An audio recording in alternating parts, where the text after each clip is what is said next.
So I actually am going to not go out of the gospel today. I'm going to do something different. I'm going to be actually preaching, well, the message is going to be coming out of the Old Testament and also some personal experiences that I've had just over the last few weeks and over my lifetime. So as we look at the Ten Commandments, I think we have all heard the Ten Commandments preached on or heard in Sunday school all throughout our lives. And we probably could, most of us can probably repeat them verbatim. And here we read in today's scripture that Moses comes down and gives these commandments to the country of Israel.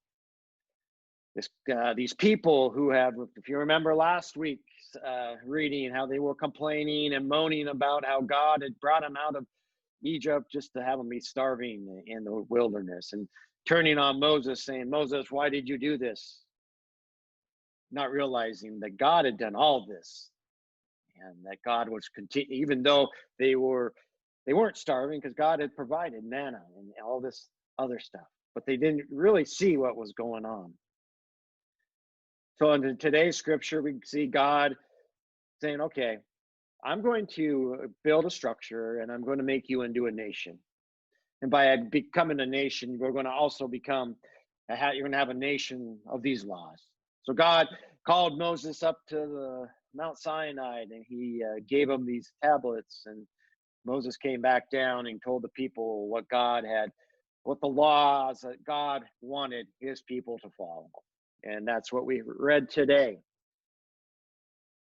But as you read the Ten Commandments, if you look at them, the first four commandments are love your God. There's loving God. The second six are about loving your neighbor. Have we heard that before?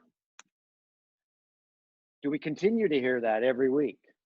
As I said in my newsletter article this week, I'm going to continue to preach this. As long as I'm a pastor, this is going to be the message that I continue to give to you or whatever congregation that I might have. And this is what I preach to the soldiers that I see each and every week as I go out and visit them. And over the last 2.5 weeks or 3 weeks, minus my vacation, what I've been going out and doing with my soldiers the soldiers that I minister to is teaching about suicide. We do what it's called suicide. It's a first aid for suicide, and it's the Army's way. Army's always has acronyms, and the acronym that we use is ACE. And I think we can use this in our church. And ACE stands for ask. Sitting down and asking somebody how they're doing.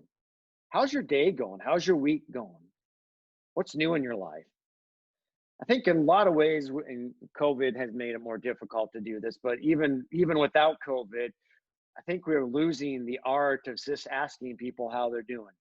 We'd rather go on social media or some other form and text one another instead of actually sitting down face to face and asking, how are you doing? How's your life going? And I think we need to find and go back to a way of doing that. And that's loving neighbor. But when we're loving neighbor, we're also loving God. The second part of the whole ACE training is care, which I think is the most important part of the whole training. And care, I think it's obvious what that means. It's loving one another. It's looking out for our neighbors in times of trouble, reaching out to those that might be hurting and caring for them, and letting those people know that you have their back and that you love them and that you care for them. It's so important that we do this. I see it in the building that I work at when I'm over with the guard, is that people don't talk to each other and they don't care for each other. I walk down the hallway and I say hi to everybody I walk by, just to be able to be that a motivating factor, maybe changing somebody's life by what I'm doing. And how many people I walk by and say hi to who don't respond and keep walking. That's kind of how we are in our society today. We'd rather just walk by those that who we come upon. We can't afford to do that. We've got to continue to look out for one another. And that's what the whole thing, tie it into suicide, is when somebody who's depressed or down is asking them, why are you down? What is the things that are causing you to be depressed or down or off your game?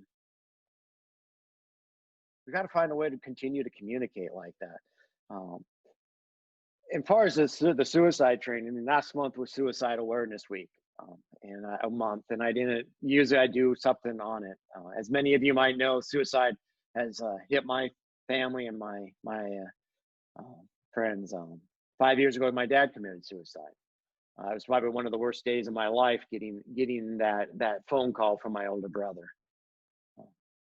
So I really, what I want to emphasize here, and emphasize to when I or say this to the soldiers, is I don't want anybody to ever have to get a phone call like that.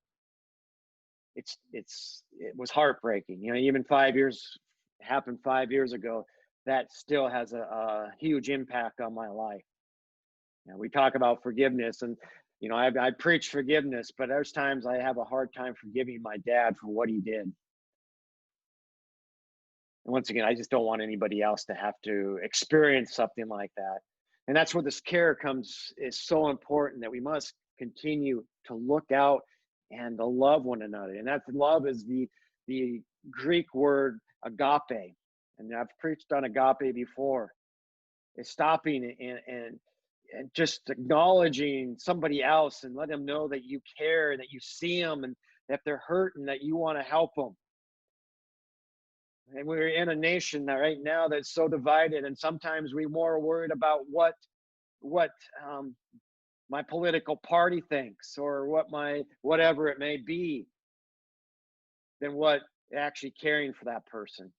That person might not have the same beliefs or political beliefs that you have, and you see that they're hurting, and you just walk on by them and not stop and say hi.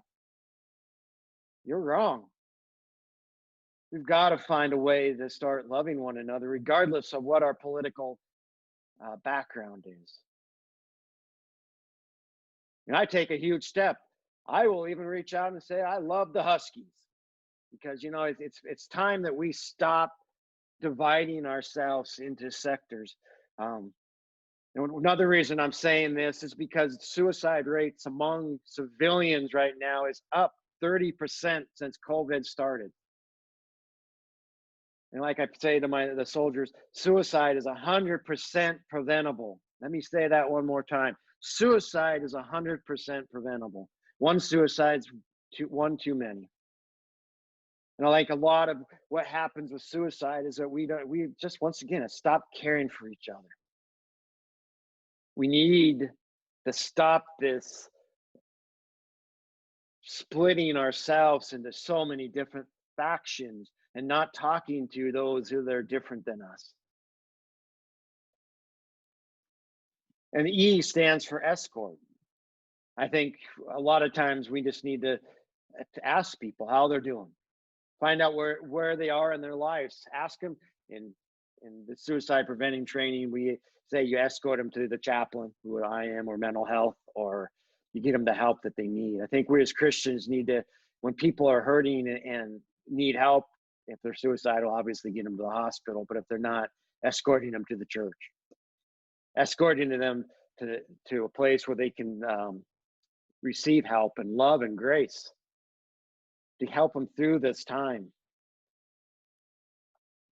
We're a critical time within not only our church, but our nation. If we don't stop and take a deep breath and pray for unity within ourselves and put Jesus Christ front and center in our lives, we're in trouble. We're in trouble. But we know we have the Spirit that continues to guide and lead us. That's the good news, is that we have the Spirit that will lead us and guide us if we're willing to listen. And this isn't easy to talk about, but we need to. We need to open up about the division that we have. Now, you're not saying you can't have your opinion. Everybody has their opinion, and that's great. But we got to find ways to respect one another's opinions and love them, regardless if you agree with them or not. And it just goes back to this training that I've been doing. It's caring for people. When I give this briefing, I spend so much time on the C of it. Because if we do the caring for one another, we don't have to do ACE training, because we're actually reaching out at all times for people, not just when we think somebody is hurting or having suicidal thoughts.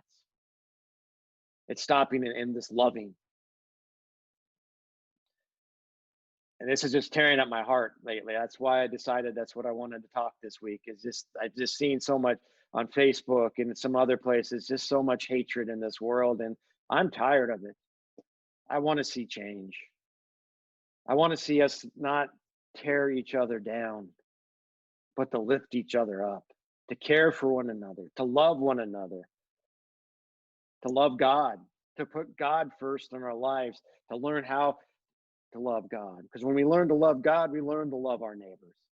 And what the 10 commandments that we read today fall into place.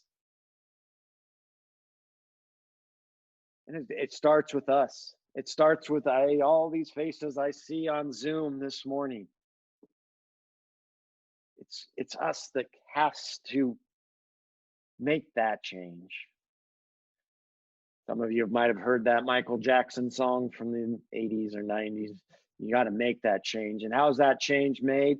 Is by the person in the mirror. So let's go out and bring this world to its knees with love and with grace and with mercy. But also looking out for each other. And I'm just going to kind of go back on the suicide for just a minute, is that it's so important that we watch out for each other when you see mood changes in a family member or a colleague, to check up on them, find out what's going on, get them the help that they need, and do not leave their back until they have the help that they needed. Let your loved ones know that you're there for them through the thick and through the thin. And if somebody is suicidal, get them the help that they need. Or somebody who's depressed, get them the help they need. They might not want to ask for help, but I tell you what, it takes a stronger person to ask for help than for somebody who doesn't. And we need to be those out there helping each other. We are in a hurting world right now. And the only way that we're going to change that is by what I preach every Sunday. Love God with all your heart, all your mind, all your soul, and all your strength. And love your neighbor as yourself. Go out in the world and let's do that wholeheartedly. And let's make a change. Amen.